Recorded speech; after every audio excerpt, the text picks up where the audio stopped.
இப்போ இதுதான் சரியாக சட்டம் செயல்பட்டால் அவர் கைது செய்யப்படணும் சார். அவர் மேலே வழக்கு பதிவு செய்யப்பட்டு கைது செய்யப்படணும். ஆனால் விஜய் இப்போ என்ன பண்ணியிருக்காருன்னா சிபிஐ விசாரணை வந்து கோரியிருக்கார். இது பெரிய டைவர்ட் பண்ணுற வேலை அது.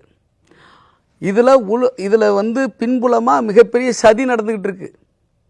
நான் இப்போ நேரடியாக சொல்கிறேன், விஜய் அரசியலுக்கு பிஜேபியால் கொண்டு வரப்பட்டவர், ஆர்எஸ்எஸ்ஸால் கொண்டு வரப்பட்டவர்.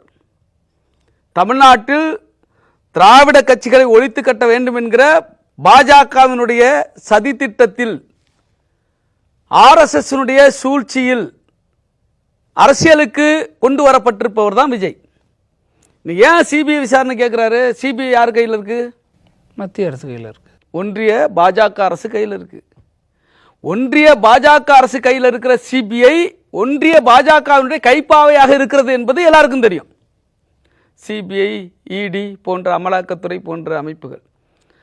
அப்போ அந்த ஒன்றிய அரசு தம்மை காப்பாற்றும் என்கிற அந்த நோக்கத்தோடு என்பதை விடவும் பேசி முடிக்கப்பட்டு சார், இப்போ நீங்களே பல வழக்குகளுக்கு விசிகாவே சிபிஐ விசாரணை தேவையெல்லாம் சொல்லுவோம். அப்போ நம்ம அதையும் இப்படி வந்து கனெக்ட் பண்ணி பார்க்குறது சரியா இருக்கு? இல்லை, அது வேற இது வேற சார்.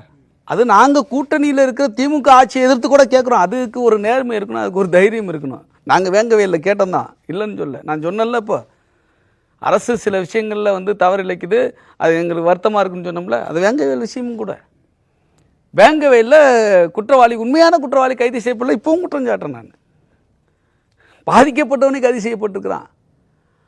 அதுக்கு முதலமைச்சர் நேரடியாக பொறுப்பா அப்படின்னா இல்லாமல் கூட இருக்கலாம். அதிகாரிகள் அது மாதிரி வேலையை செய்வாங்க, அதுக்கு மாற்று கருத்து இல்லை. அதனால தான் நான் தமிழ்நாடு காவல்துறை மீது நம்பிக்கை இல்லைன்னு எங்கள் தலைவர் சொன்னார். சிபிஐ வேணும்னு சொன்னார்.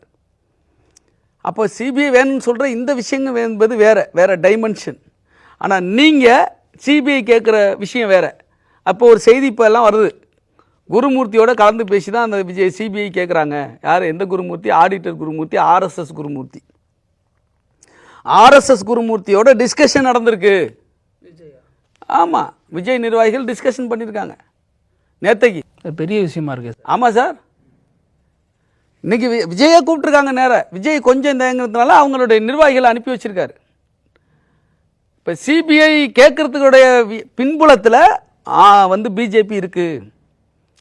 இந்த நிகழ்ச்சி நடந்த உடனே, இந்த பெரிய இந்த கோர கொடும் துயரம் நடந்த உடனே அமித்ஷா வந்து உள்துறை மந்திரி இல்லையா, ஒன்றிய அரசுக்கு, அவர் வந்து தமிழ்நாடு அரசுக்கிட்ட அறிக்கை கேட்குறார்.